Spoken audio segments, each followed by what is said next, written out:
Bonjour à tous, c'est Aurélie, j'espère que vous allez bien. Aujourd'hui, on va parler de quelque chose de super important. C'est pourquoi finalement est-ce qu'on achète tant de choses inutiles. Je suis sûre que vous qui me regardez, vous vous sentez concerné. En tout cas, moi, je l'étais avant. Avant de m'intéresser au minimalisme, j'achetais énormément de choses dont je n'avais pas besoin et je savais pas forcément pourquoi. Par exemple, je rentrais dans une boutique pour acheter une robe, par exemple pour un événement. J'avais juste besoin d'une robe, hein, tout le reste j'avais. Et 30 minutes plus tard, je repartais non seulement avec la robe, mais je repartais aussi avec une paire de chaussures assorties à la robe et un sac à main, chose qui n'était pas du tout prévue. Et récemment, j'ai découvert pourquoi il y avait cette spirale un petit peu de la consommation. Et c'est ce que je vais vous expliquer dans cette vidéo. On va parler de l'effet Diderot. Donc je vais tout vous expliquer. Et à la fin de cette vidéo, normalement, ça ne vous arrivera plus. Donc voilà, donc regardez bien consciencieusement cette vidéo. Alors déjà, qu'est-ce que l'effet Diderot? On va commencer par le commencement. C'est un effet qui a été décrit la première fois par Diderot, par Denis Diderot, donc ce philosophe et écrivain français du XVIIIe siècle, qui en fait, malgré sa réputation à l'époque, n'avait pas forcément énormément de moyens, et un jour, sa fille a décidé de se marier, et pour payer sa dot, il a été obligé de vendre sa bibliothèque, et donc il était très content parce qu'il a réussi à la vendre à un bon prix. Il a même eu plus d'argent que le montant de la dot, et avec ce qui lui restait d'argent, il a décidé de s'offrir une robe de chambre, donc pour remplacer la sienne. Il en avait déjà une, mais je pense que ça faisait peut-être plusieurs années qu'il l'avait, il voulait la remplacer. Et du coup, il a choisi une belle robe de chambre, très élégante. Et en fait, il s'est rendu compte que cette robe de chambre s'accordait très mal avec tout ce qu'il avait déjà chez lui, parce qu'il vivait très simplement. Et cette robe de chambre comme ça, très élégante, rendait un peu les autres objets qu'il avait déjà fades. Ils paraissaient un peu moins bien, quoi. Ils n'étaient pas à la hauteur de cette robe de chambre magnifique. Et il s'est mis à racheter des choses, à refaire un peu sa décoration, à se racheter des vêtements, à se racheter un tapis, à refaire son salon, pour vraiment avoir des objets à la hauteur de la beauté de cette robe de chambre. Et il a écrit qu'il était en fait le maître de son ancienne robe de chambre et qu'il était devenu l'esclave de cette robe de chambre, parce que finalement de l'achat quand même de cette simple robe de chambre a découlé tout un tas d'achats. En fait, il a refait tout son intérieur. Et du coup, il s'est penché sur ce phénomène parce qu'il s'est senti vraiment comme impuissant, comme pris dans une spirale un petit peu comme ça de consommation, et il en a fait l'effet Diderot. Alors comment fonctionne l'effet Diderot? Donc vous avez déjà un aperçu parce que son histoire illustre vraiment ce qui se passe. En fait, l'effet Diderot, c'est l'achat d'un objet qui entraîne l'achat d'autre chose dont on n'avait pas du tout besoin avant. Donc vous allez remplacer le canapé de votre salon et vous allez avoir envie ensuite de remplacer la table basse parce que ça ne va plus avec le nouveau canapé. Vous allez avoir envie de racheter un autre fauteuil parce que l'ancien fauteuil ne va pas avec le nouveau canapé. Vous allez avoir envie de racheter un nouveau tapis parce que la couleur, ça ne s'accorde plus vraiment. Donc en fait, à partir de l'achat d'un seul objet, vous allez avoir envie de racheter tout un tas d'autres choses que vous n'aviez pas du tout prévu d'acheter, dont vous n'aviez pas du tout besoin avant. Tout ça dans le but que l'ensemble soit beaucoup plus harmonieux parce que vous n'êtes pas à l'aise, vous ne trouvez pas ça joli, cette discordance entre tous ces objets qui ne se ressemblent pas finalement. Et en fait, le nouvel achat vous entraîne dans une spirale de consommation.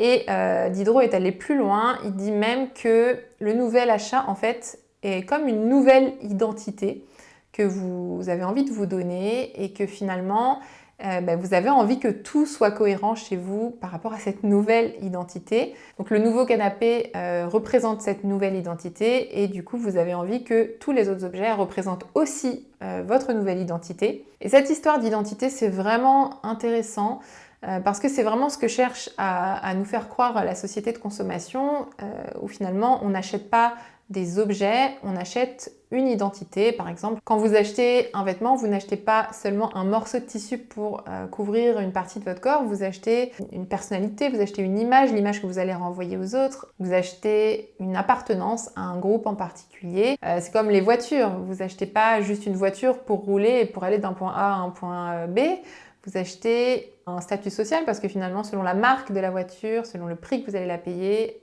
ça va renvoyer une certaine image de vous aux autres. On investit les objets beaucoup plus que de simples objets. On attend d'eux un peu qu'ils révèlent qui on est, qu'ils nous donnent une bonne image aux yeux des autres, qu'ils nous fassent paraître vraiment sous notre meilleur jour. Et c'est pas mal en soi, hein, c'est comme ça, on est conditionné pour penser ça, mais c'est vraiment important d'en avoir conscience parce que ça permet de prendre du recul par rapport à ça et de faire de meilleurs choix et aussi de se dire, de réaliser que c'est pas totalement vrai. Et Diderot l'a bien vu puisque finalement, il a racheté tout un tas d'objets et en fait, ça ne s'arrêtait jamais parce que finalement, quand on est pris comme ça dans cette spirale de la consommation, on a toujours un nouvel objet à acheter puisque nous, en plus, on change tout le temps. À une période de notre vie, on va avoir plus envie d'être perçu d'une telle manière. À une autre période, on aura envie de refléter quelqu'un d'autre. Un autre trait de notre personnalité et en fait ça ne s'arrête jamais. C'est pour ça qu'on a tout le temps envie d'acheter de nouvelles choses parce qu'on veut tout le temps que ce qu'on achète nous corresponde totalement. Donc voilà, c'est pas mal en soi mais c'est juste qu'il faut en prendre conscience pour juste se rendre compte que c'est pas ça qui va nous mener au bonheur, c'est pas cette recherche constante d'objets pour valider qui on est, pour avoir l'air d'une telle façon aux yeux des autres. Donc l'idée c'est pas de se dire que c'est mal, mais c'est plutôt de faire en sorte que ça ne se reproduise pas, que ça ne soit pas quelque chose qui vous dirige, qui dirige votre vie, c'est de reprendre un petit peu le contrôle là-dessus.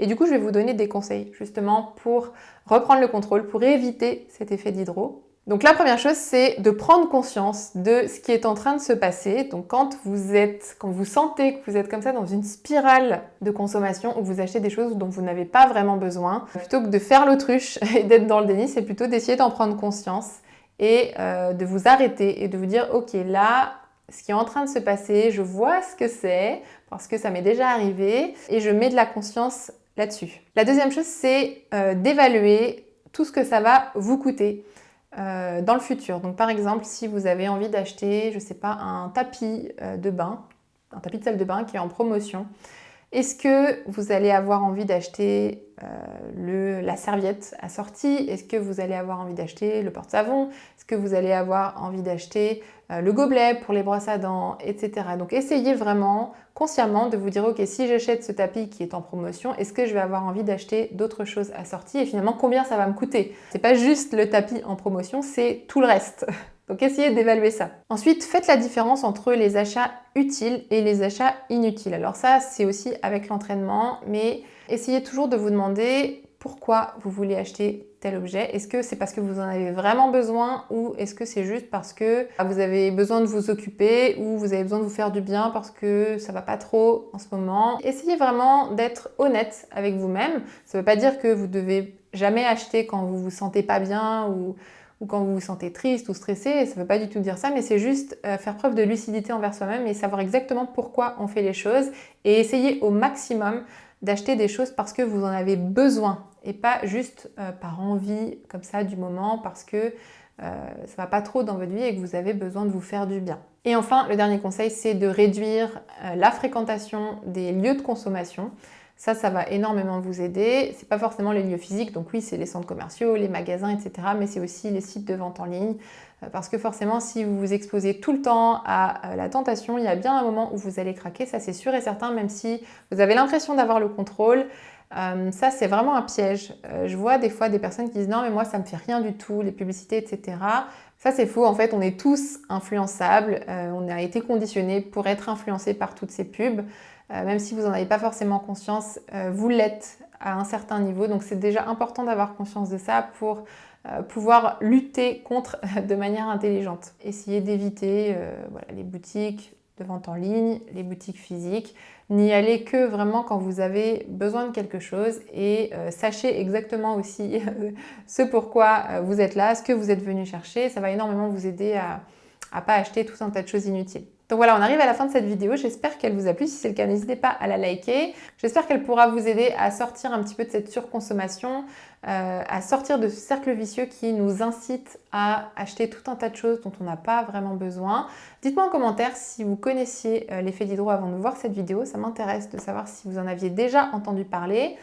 Si vous avez envie d'alléger un petit peu votre intérieur, de vous simplifier la vie, n'hésitez pas à télécharger notre guide dans lequel Yuri et moi, on vous donne tout un tas de bons conseils pour faire du tri chez vous. Vous pouvez le télécharger en cliquant juste ici ou sur le lien sous la vidéo. Et moi, je vous dis à très bientôt dans une prochaine vidéo. Salut!